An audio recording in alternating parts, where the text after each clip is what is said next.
بسم الله الرحمن الرحیم. پیامبر صلی الله علیه و سلم می‌فرمایند اگر هر بنده طعام بخورد و پس از خوردن طعام برای پروردگار شکر و سپاس بگوید و اگر نوشاکی بنوشد پس از نوشیدن نوشاکی برای پروردگار شکر و سپاس بگوید، الله سبحانه و تعالی از این بنده راضی می شود. و خود پیامبر صلی الله علیه و سلم پس از خوردن طعام یک چند دعاهای را می کردند.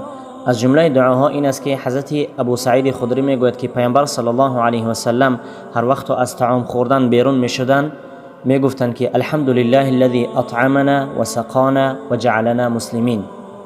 و در روایت دیگر آمده است که پیامبر صلی الله علیه و سلم پس از خوردن طعام چنین دعا می خواندند: الحمدلله الذي اطعمني هذا ورزقنيه من غیر حول مني ولا قوه.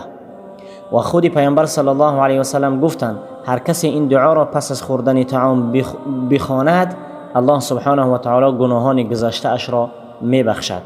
روایت امام ترمذی.